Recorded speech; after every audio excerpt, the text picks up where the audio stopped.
Ẹ kú dédé àsìkò yìí, mo kí yín káàbọ̀ sí kíláàsì onígbàgbọ́ ti ìjọ iṣẹ́ ìránṣẹ́ bíbélì Kérúbù àti Séráfù. Kí nìdí ẹ̀kọ́ yìí? A gbé ẹ̀kọ́ yìí kalẹ̀ láti ràn ọ́ lọ́wọ́ láti ní ìpìlẹ̀ tí ó dájú nínú ìgbàgbọ́ gẹ́gẹ́ bí ọmọ ìjọ wa. Àwọn ìfojúsùn wa wọ̀nyí: àkọ́kọ́ ni ìfẹ́ sí Ọlọ́run, èyí tí ó farahàn nínú ìjọsìn rẹ̀.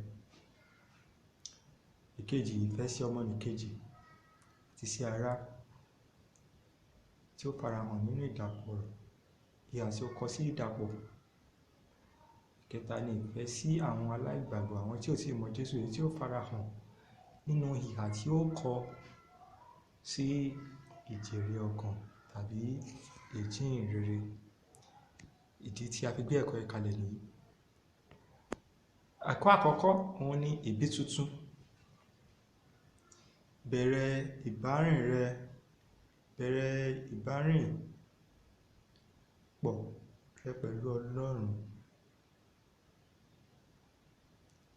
Ìrìnàjò ìgbàgbọ́ ó bẹ̀rẹ̀ pẹ̀lú ìbí tuntun, àbí ohun tá à ń pè ní dídi àtúnbí. Jẹ́ ká wo àwọn ẹsẹ̀ bíbélì kọ̀ọ̀kan. Ìwé Mátíù orí kìíní ẹsẹ̀ 21, ó ní yóò sì bí ọmọkùnrin kan. Jésù ni ìwọ ó pe orúkọ rẹ̀, torí òun ni yóò gba àwọn ènìyàn rẹ̀ là kúrò nínú ẹ̀ṣẹ̀. Ẹsẹ̀ bíbélì fi múlẹ̀ ìdí tí a fi rán Jésù ayé. Ó wá láti wá gba aráyé là kúrò nínú ẹ̀ṣẹ̀. Ó ṣe pé wá dá ẹ̀sìn mìíràn kalẹ̀. Ó wá ṣe ohun tí ẹ̀sìn ò rí ṣe. Ó wá ṣe ohun tí apá ènìyàn ò ká, ìyẹn ni ìṣòro ẹ̀ṣẹ̀. Ó wá láti gbà wá là kúrò nínú ẹ̀ṣẹ̀. Ìwé Jòhánù orí kìíní ẹsẹ̀ 2 àti 3 sọ pé ṣùgbọ́n iye àwọn tí ó gbà àwọn ni a fi agbára fún láti di ọmọ Ọlọ́run, àní àwọn náà tí ó gba orúkọ rẹ̀ gbọ́. Àwọn ẹni tí a bí kì í ṣe nípa ti ẹ̀jẹ̀ tàbí nípa ti ìfẹ́ ara, bẹ́ẹ̀ ni kì í ṣe nípa ìfẹ́ ti ènìyàn, bí kò ṣe nípa ìfẹ́ ti Ọlọ́run. Ẹsẹ̀ bíbélì yẹn fi yé wa pé nígbà tí a bá gba Jésù ní Olúwa àti Olùgbàlà wa, kò ṣe pé a yí ẹ̀sìn padà. Ohun tó ṣẹlẹ̀ ni pé a di ọmọ Ọlọ́run. Kò ṣe pé èèyàn kò yí ẹ̀sìn padà bí èèyàn pààrọ̀ ẹ̀sìn, rárá. A di ọmọ Ọlọ́run. Jòhánù orí 3 ẹsẹ̀ 3 sọ wípé Jésù dáhùn sì wí fún wọn pé lóòótọ́ ni mo wí fún yín, kò ṣe pé a tún ènìyàn bí, òun kò lè rí ìjọba Ọlọ́run. Ẹsẹ̀ 4 ní Níkódémù wí fún pé a ó ti lè ṣe tún ènìyàn bí nígbà tí ó ti dàgbà tán. Ó wá lè wọ inú ìyá rẹ̀ lọ nígbà kejì kí a sì bí. Jésù dáhùn wípé lóòótọ́ ni mo wí fún ọ, bí kò ṣe pé a fi omi àti ẹ̀mí bí ènìyàn, òun kò lè rí ìjọba Ọlọ́run. Jésù ń tẹnumọ́ níyìí pé ìgbàgbọ́, dídi Kristẹni kò ń ṣe ohun yẹpẹrẹ àbí ohun tí ó ní ṣe pẹ̀lú ìgbésẹ̀ tí kò gbé láti yí ẹ̀sìn padà. Ó fi yé wa pé ìbí tuntun ni, ìbẹ̀rẹ̀ ọ̀tun ni. Ohun tó jinlẹ̀ ju nǹkan sí agbára ènìyàn lè kà ni.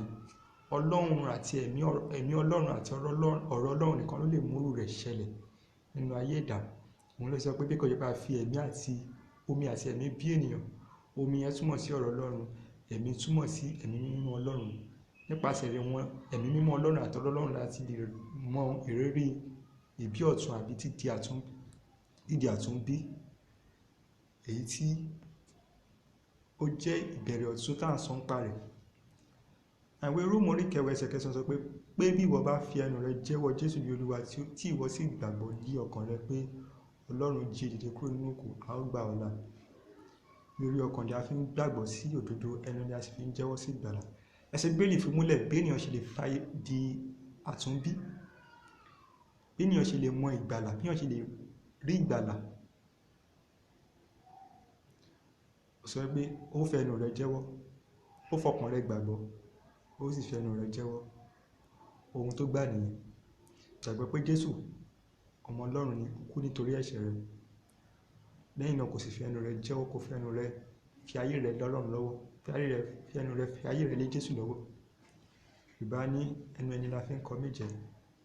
Ọ̀rọ̀ ìgbàlà kan báyàn ṣe, oníkálukú gbọ́dọ̀ fi ọkàn rẹ̀ gbàgbọ́, ó sì fi gbọ́dọ̀ fi ẹnu rẹ̀ jẹ́wọ́ kó lè rí gbàlà kúrò nínú ẹ̀ṣẹ̀. So kí ni sọ̀yàn di Kristẹni? Torí pé o jẹ́ ọmọ ìjọ kò túmọ̀ sí pé o jẹ́ ọmọ ìjọba Ọlọ́run. Ó darapọ̀ mọ́ ìjọ kan kò sọ pé Kristẹni ni ọ́. Ohun tó ń sọ̀yàn dá Kristẹni kan nìyẹn.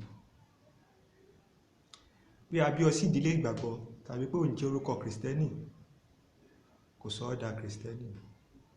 Torí pé ilé ìgbàgbọ́ la bí ọ sí, ò ń jẹ́ orúkọ Joshua, Paulu, àbí orúkọ tá a mú nínú Bíbélì. Ohun tó ń sọ̀yàn dá ọmọ lẹ́yìn Kristi kan nìyẹn. Ohun tó ń sọ̀yàn dá Kristẹni kan nìyẹn. Ohun tó ń sọ̀yàn dá ọmọ Ọlọ́run kan nìyẹn. So jíjẹ́ Kristẹni ju níní ìwà ọmọlúwàbí lọ, ìrírí ni.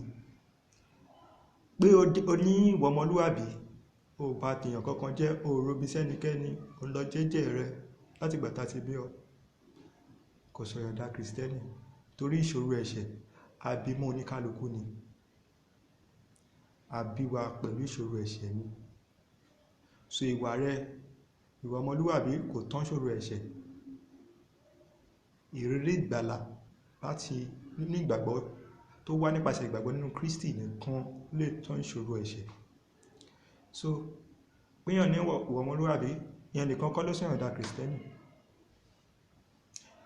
Ènìyàn kì í jí kó sì bára rẹ̀ gẹ́gẹ́ bí Kristẹni láì ṣe pé ó pinnu láti dá Kristẹni. Ìyẹn ni pé dídá ọmọ Ọlọ́run, dídi Kristẹni, ìpinnu tó ní kálukú ní láti ṣe ni. O ní láti ṣe ìpinnu, o sì ní láti gbé ìgbésẹ̀ láti di ọmọ Ọlọ́run. Kò sí pé èyí tó máa sọ pé àmọ́ mọ̀ bóyá Kristẹni ni mí o àbí mo ń ṣe Kristẹni. Tó bá tí ì ṣe ìpinnu, tó ti gbé ìgbésẹ̀ yẹn, o ń ṣe Kristẹni. Àfi ọjọ́ tó bá pinnu tó sì gbé ìgbésẹ̀ tó yẹ kó gbé. Ẹni pé gbàgbọ́ pẹ̀lú ọkàn rẹ, jẹ́wọ́ pẹ̀lú ẹnu rẹ. Dídá Kristẹni gba ìpinnu àtinúwá àti lílo ọkàn àti ẹnu, àti rí yẹn nínú ẹsẹ̀ ìwé Róòmù orí 10 yẹn. Now ìrírí Kristẹni, nígbà tí èèyàn bá gba Jésù ní Olúwa àti Olùgbàlà tó fọ ọkàn rẹ̀ gbàgbọ́, tó fi ẹnu rẹ̀ jẹ́wọ́. Kí ni ohun tí a rí gbà? Kí ni àwọn ìrírí wa?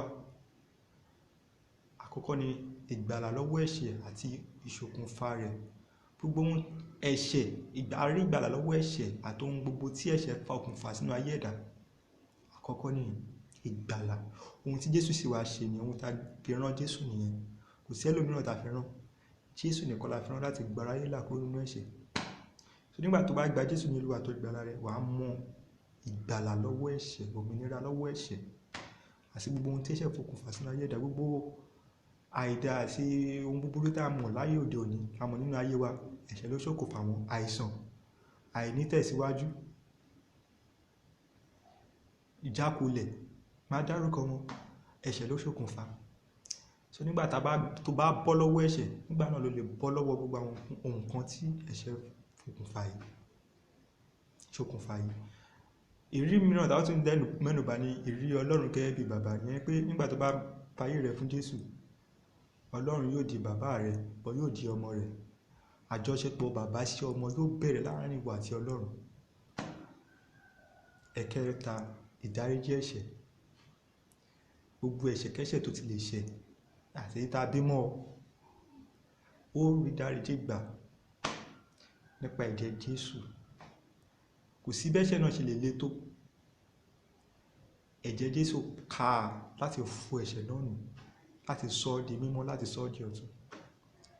So kò sí ẹ̀ṣẹ̀ tó ti lè ṣẹ̀. Nínú Jésù Kristi, ó rí dáríjì ẹ̀ṣẹ̀ gbà nígbà tó bá gba Jésù ní Olúwa àti Olùgbàlà rẹ̀. Ìkẹrin, òun ni òmìnira. Ohun gbogbo tó ti ń dí ọ lọ́wọ́, tó ti ń dá ọ dúró, tó jẹ́ kó dá ohun tọ́lọ́run fẹ́ kó dà, tó jẹ́ kó gùnkè, ó dòmìnira lọ́wọ́ wọn nígbà tó bá gba Jésù ní Olúwa àti Olùgbàlà rẹ̀. Ẹsẹ̀ Bíbélì tó tún sọ nígbà àwọn ọ̀tá mẹ́nubà ní ìwọ̀nyí nípa ìdáríjì ẹ̀ṣẹ̀. Jòhánù kínní orí 9, Jòhánù kínní orí 1 ẹsẹ̀ 9 ní bí àwa bá jẹ́wọ́ ẹ̀ṣẹ̀ wa, olóòótọ́ àti olódodo ni òun láti dárí ẹ̀ṣẹ̀ rẹ̀ wá jì wá àti láti wẹ̀ wá nù kúrò nínú gbogbo àìṣòdodo gbogbo. Eléyìí sọ nípa òmìnira, nítorí náà ẹ dúró ṣinṣin nínú òmìnira náà èyí tí Kristi fi sọ wá di òmìnira. Ẹ má ṣe tún fi ọrùn bọ àjàgà ẹrú mọ́. Jésù sì sọ wá di òmìnira. Ẹ má fi ọrùn sí àjàgà ẹrú mọ́, ohun tí Bíbélì sọ fún Gálátíà orí 5 ẹsẹ̀ 1 ló sọ bẹ́ẹ̀. So ǹjẹ́ o ṣe tán báyìí láti wá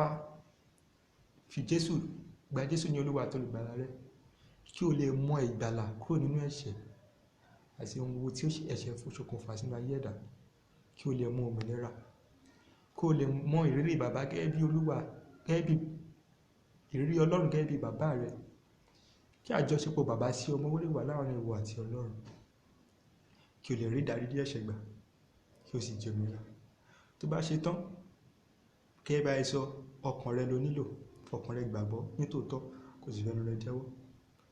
Lẹ́sẹ̀ báyìí o lè ṣe, wí tẹ̀lé mi pẹ̀lú gbogbo ọkàn rẹ pé Olúwa Jésù Olúwa wa, mo gbàgbọ́ pé ọmọ Ọlọ́run ni ìwọ ń ṣe, mo gbàgbọ́ pé o kú nítorí ẹ̀ṣẹ̀ mi. Lónìí mo jọ̀wọ́ ayé mi fún ọ, mo fayé mi lé ọ lọ́wọ́, mo pè ọ sínú ayé mi, gba ayé mi, gbà mí, ṣe mí bí o ti fẹ́, tún mi ṣe, wẹ̀ mí mọ́ pẹ̀lú ẹ̀jẹ̀ rẹ, sọ ayé mi di ọ̀tun, gbà mí là kúrò nínú ẹ̀ṣẹ̀, sọ mí di òmìnira. Gbà mí látòní lọ, ṣe mí bí o ti fẹ́, mo máa tọ̀ lẹ́yìn, mo máa ṣèfẹ́ rẹ látòní lọ àti títí gbogbo ọjọ́ ayé mi. Ràn mí lọ́wọ́, dì mí mú títí di òpin. Jésù o ṣeun torí pé o ti gbọ́ àdúrà mi, o ṣeun torí pé o ti gbà mí là, o ṣeun torí pé látòní lọ mo ti di ọmọ Ọlọ́run, mo ti rí ìdáríjì ẹ̀ṣẹ̀ gbà, mo sì ti di òmìnira. Ní orúkọ Jésù ni mo gbàdúrà. Àmín. Tí o bá gbé ìgbésẹ̀ yẹn, tó bá gbàdúrà tọkàntọkàn, mọ̀ dájú pé o ti di ẹni ìgbàlà, o ti rí ìgbàlà gbà, o ti di Kristẹni, o ti di ọmọ Ọlọ́run. O ní láti dá ọ lójú torí Bíbélì ló sọ bẹ́ẹ̀. Kò ní ṣe pẹ̀lú bó ṣe mọ̀ lára báyìí, kò ní ṣe pẹ̀lú ìmọ̀lára rẹ. Ọ̀rọ̀ Ọlọ́run ni òtítọ́. Gbàgbọ́ pé o ti di ẹni ìgbàlà, bẹ́ẹ̀ náà ló sì máa rí. A ó sì máa tẹ̀síwájú ní àwọn ẹ̀kọ́ yìí láti tún máa wo àwọn ohun tó ṣe kókó ní ìrìn àjò wa pẹ̀lú Ọlọ́run. A ó sì máa rí yín bá. Ẹ ṣeun.